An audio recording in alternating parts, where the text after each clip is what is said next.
With a patient and caring teacher, the spirit of the dance will become a part of this boy. In just the same way, the spirit of the culture has been impressed upon him from the moment of his birth.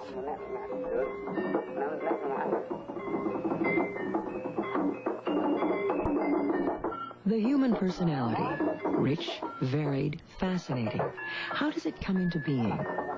How do we become who we are, each with a distinctive way of thinking, feeling, and behaving? What turns us from a helpless child into a well-defined adult who is a functioning member of a particular culture? Our personalities are, in fact, shaped and molded in large part by the culture we live in.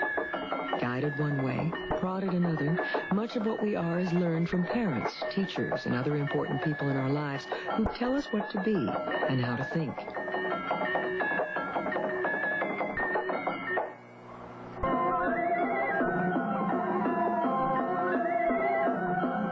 Inside this warrior lies Anand, a Balinese boy.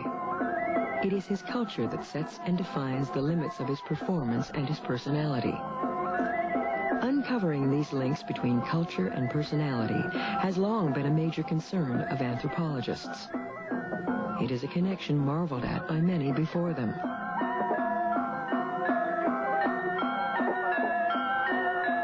O body swayed to music, O brightening glance, how can we know the dancer from the dance?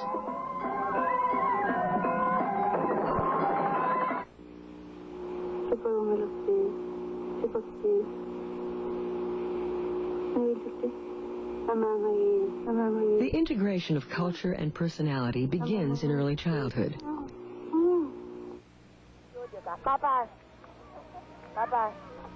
Through the process of enculturation, the values of a society and the expectations of what an individual must do to fit into that society are transmitted from one generation to the next. Cultural values are often transmitted without specific direction. We learn by observation and example. But the process of enculturation is not always so subtle. What this young boy undergoes to enter this Tibetan Buddhist monastery is a dramatic demonstration of the more explicit elements of enculturation.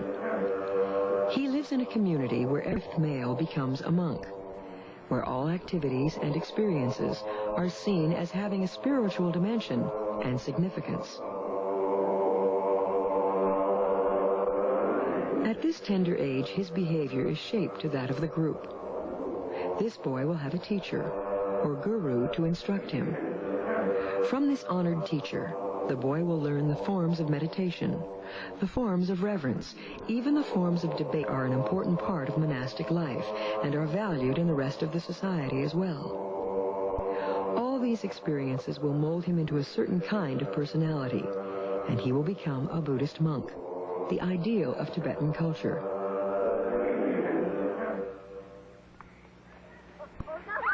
In the 1920s and 30s, a small group of anthropologists attempted to document the complex process of enculturation. One of the most prominent of these early researchers was Margaret Mead, who studied cross-cultural patterns of child rearing. Her most famous study took place in Samoa. Mead concluded that in Samoa, adolescence was not marked by tension and rebellion, as it is in the United States.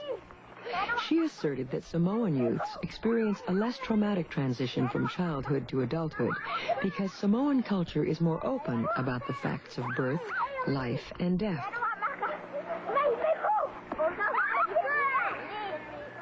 Samoan children learn about sexuality naturally in the course of their daily lives, and their relationship to their parents is more casual. Mead suggested that American teenagers find adolescence stressful because they learn about sexuality at the same time they must break strong bonds with their parents.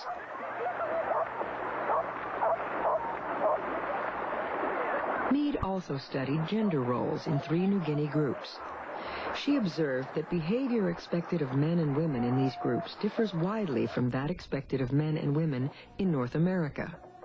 She concluded that gender roles are not entirely biologically determined, but are learned during the process of enculturation. Margaret Mead has been criticized for emphasizing data that support her point of view and overlooking data that might contradict her conclusions. But Mead was a pioneer in the field of psychological anthropology. She developed techniques for conducting psychological studies cross-culturally, and her methods were more sophisticated than those of many of her contemporaries.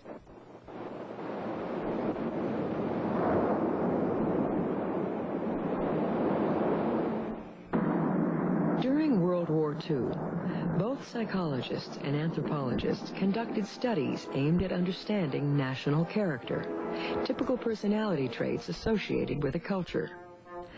A number of studies were funded by the United States government in an attempt to understand the character of its enemies and anticipate their behavior. Many of these studies were based on the idea that culture is to a society what personality is to the individual.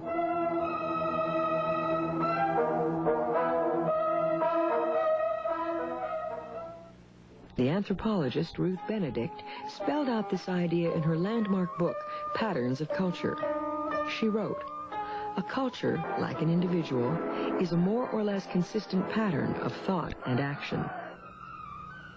Funded by the United States Office of War Information during World War II, Benedict conducted a study of Japanese character. Because the United States was at war with Japan, Benedict could not travel to that country. Instead, she based her research on interviews with people of Japanese descent living in the United States, on accounts of Americans and Europeans who had previously traveled to Japan, and on Japanese literature and films. The results of her study were reported in her book, Chrysanthemum and the Sword, which she considered her best work and is still considered a classic text on Japan. The title reflects what Benedict considered the duality of Japanese character. Benedict writes, "They can swing from excesses of romantic love to utter submission to the family. Their training in circumspection makes them in action and often timid people, but they are brave even to foolhardiness." Benedict's Chrysanthemum and the Sword is virtually a model for a number of other national character studies conducted during World War II. Most of this research reflected a strong psychoanalytic bias that emphasized the importance of early child training and the use of symbolic imagery. In no case did the researchers actually travel to the country being studied or interview the people being analyzed. In one classic study of German national character, Erik Erikson tried to explain Adolf Hitler's rise to power by analyzing the German leader's appeal to what he called the angry, frustrated adolescence of pre-war Germany. One criticism of national character studies is that they were all conducted at a distance, and researchers never actually interviewed the people they were analyzing. Another criticism is that the researchers ignored the range of diversity within a culture. Today, anthropologists agree that rather than a single national character, most societies accept a wide range of behaviors as normal. Further, behavior considered normal in one society may be viewed as deviant in another. The psychological anthropologist Robert Edgerton is a pioneer in analyzing the role of deviance cross-culturally.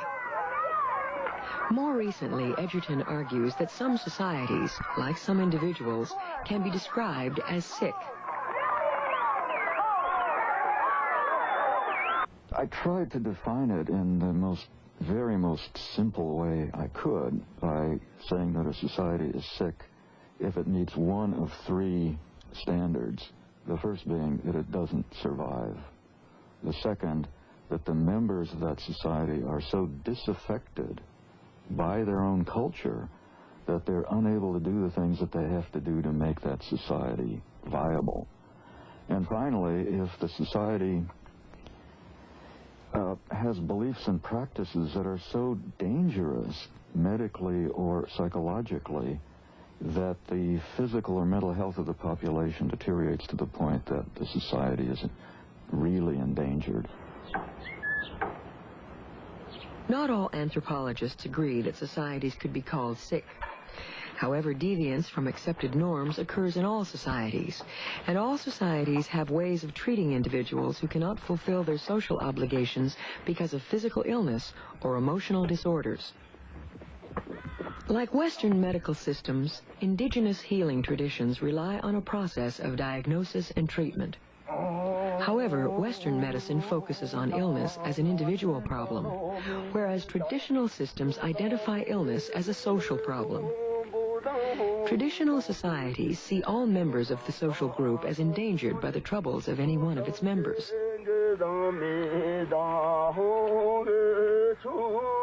Karpu is a shaman, a traditional healer, in the village of Malemchi in Nepal. He is curing the troubles caused by gossip. Gossip is a social problem because it creates tension among members of the group. This yak, made from toasted barley flour, is called a torma. According to the story, an ancient Tibetan king ordered his people to build a bridge.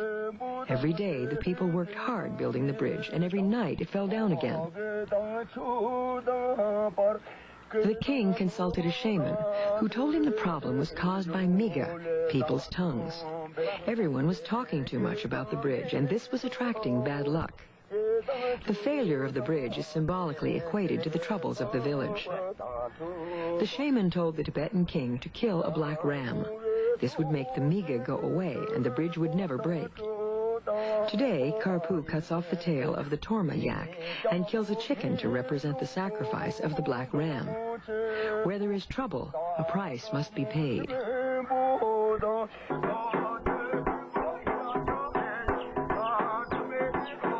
In this puja, or feeding of the gods, Karpu has already called on the gods to enter the 12 torma on the bamboo tray. As he feeds each one, he chants, "Accept the blood of the chicken, have the chicken's blood." One at a time, he calls the gods into his body, lets them speak through him, then sends them away and calls the next.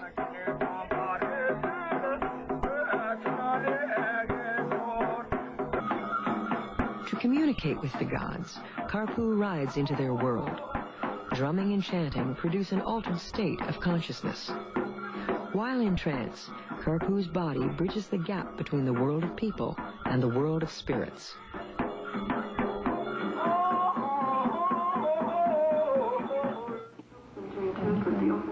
Jero is a shaman on the island of Bali in Southeast Asia. She treats people suffering from a variety of physical or emotional ills, or who are simply the victims of misfortune. In some cases, her clients want to resolve family quarrels, or are seeking guidance about the best place to build a shrine.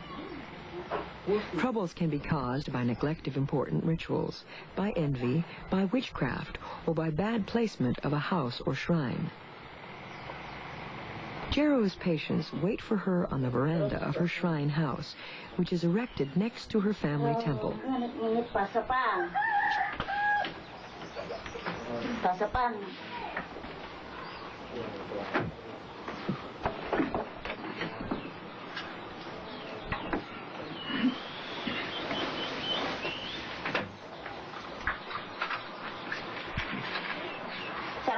Sarang juga mereka. Yang nak jumpa tu kan mungkin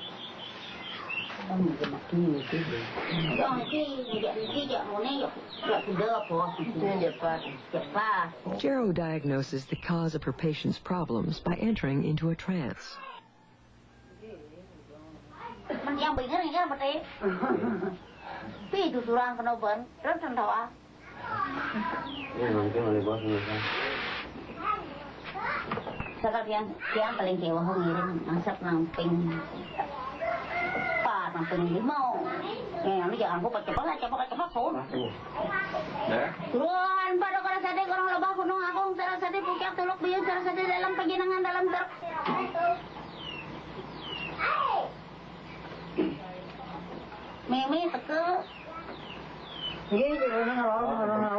Ini? Ya. Kurang main. Udah kini api. Bangong. Kini aja mutur barang. Iya lakar ngurusan. Ya. Iya ngurusan. Nanti dulu, ini kodan Praga. Nanti. Ini lakar. Nalain Mimi. Mimi ngutang ya betul yang buru. Oh. Ngidese, ngoperasi, jauhan sih. Oh, iya betul. Jadi kayak pada kini ngitungan aja, udah berbalik pendobot sengkaruan. Manutang jero ni ko kan ni ko.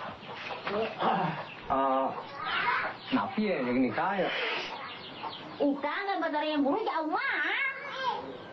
Kenapa? Ya benarnya kakak terang itu sing beras ya kayak kenapa dengan tanah tuh. Mungkin jerone merarawasan sama jerone beda jerone kepanasan. The diagnosis of traditional healers typically emphasize the importance of family relationships. These Balinese are reminded that their obligations to their mother do not end with her death. Jero's diagnosis, arrived at through trance, stresses the client's responsibilities to their family and to the gods shared by all members of the Balinese village. In the Nepalese village of Melemchi, the shaman Karpu drives out the bad effects of envy that have been disturbing his patient. In this case, too, it is troubled social relationships that are considered the source of evil. Karpu uses a branch of green leaves, dipped in boiling water from which he has magically removed the heat, to drive out bad luck and spirits. The patient sits in the doorway of the house with legs outstretched, so the spirits will flee from head to foot and out of the house.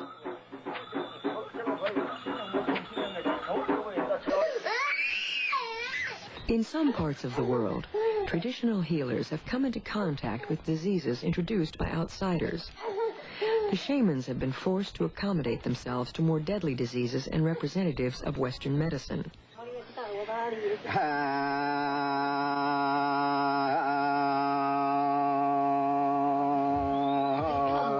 Marshu Dome is a shaman among the Yanomamo of the Brazilian Amazon. His first contact with outsiders was devastating. In the 1950s, explorers looking for rubber came to his village bringing influenza. Because the Yanomamo had little resistance to the foreign disease, much of the village was wiped out. Marshu Dome lost his first wife and 2 children. Only he, his mother, and brothers survived.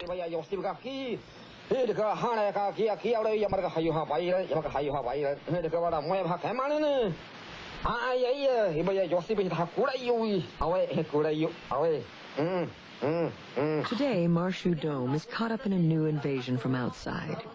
A gold rush drawing laborers and speculators from many parts of Brazil. The laborers have brought deadly strains of malaria, influenza, tuberculosis, and bronchitis. Yanomamo believe that illness is caused by sorcery. Traditionally, they believed the sorcery came from other villages. Now they believe that gold miners are casting evil spirits to bring the new diseases. Western medicine is out of reach for most Yanomamo. Those who come to the missionary clinic for treatment may have walked 2 or 3 days with fever and chills.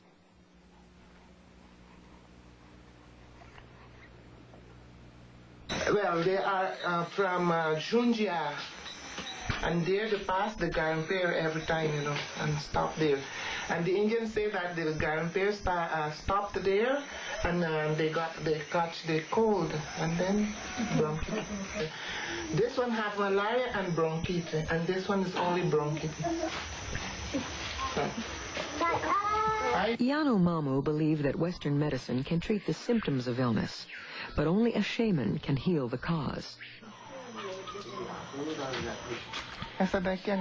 The missionary nurse has lived among the Yanomamo for many years. When she is stricken by malaria, even she seeks the aid of a shaman.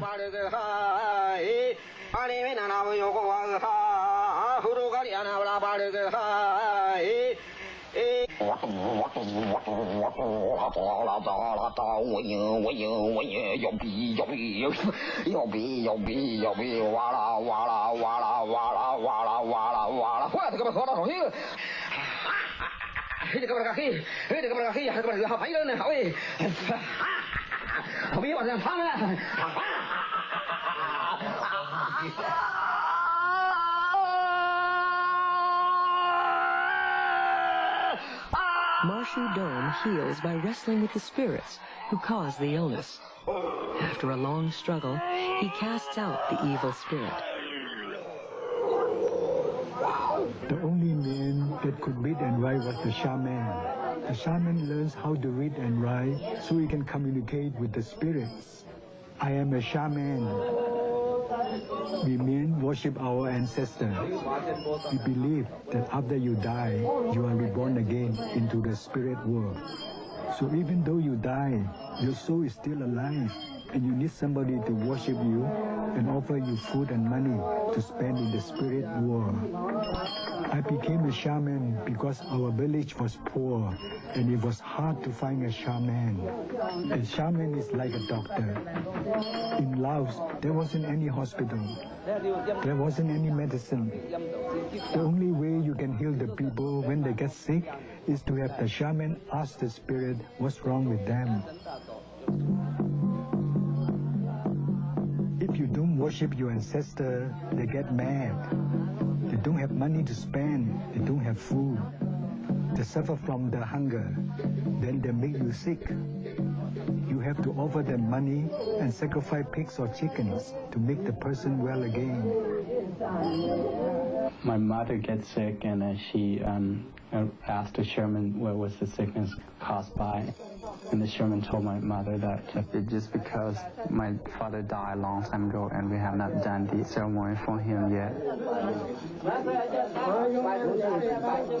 He believed if you don't have Kwai Tong ceremony performed, no matter how old you are when you die, you will be a little child in the spirit world. This empty seat is for Choi Kwe Se Chao, who died many years ago in Laos. When he was alive, he was very poor and could not afford to have Kwai Tang ceremony performed.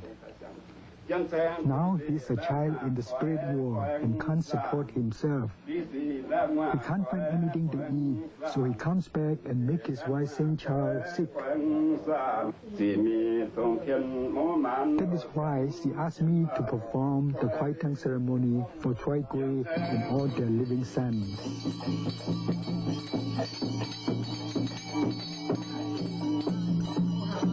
She believed that if she had a Kwai Tang done, and when she died, my dad and my mom lived together in the spirit world. And if they didn't have a Kwai Tang done, they'd probably be slaves, in certain parts of the countryside of the spirit world, and they won't see each other.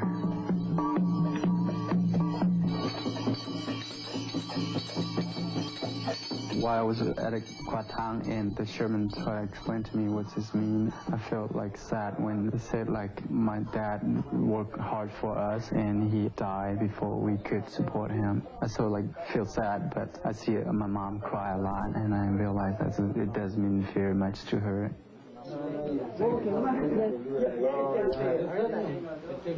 I feel it's great because it's part of a religion that we had passed on for many thousands of years, and it's something that I never had seen it before, and it was exciting, and it was cultural shock as myself too, even though it's on my own culture, because I never had that experience before.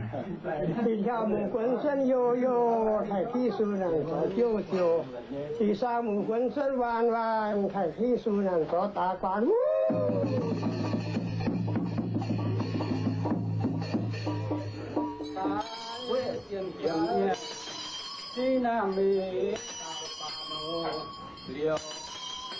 I know I was doing something good, I was pretty proud of what we're doing, and I knew that my father was there somewhere, somehow he could contact with us, he could understand what we were doing, and I believe that he's pretty happy about what we did to him.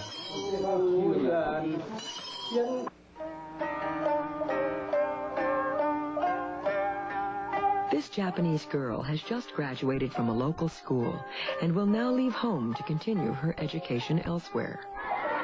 The many colored ribbons represent the ties of family and friends that bind her to her home.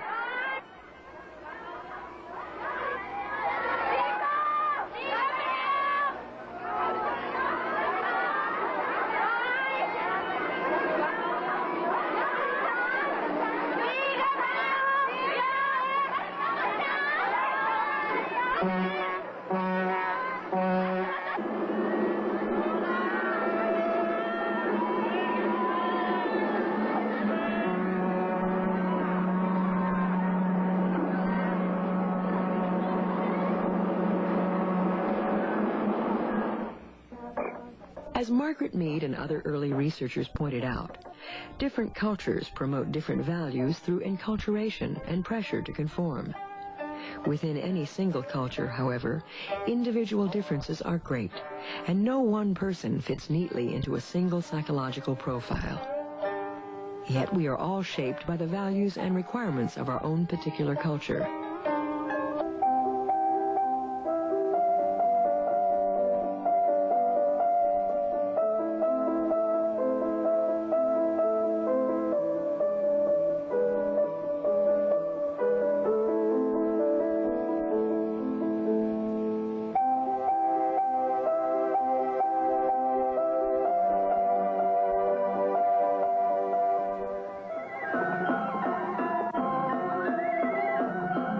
In the end, we can never separate the dancer from the dance.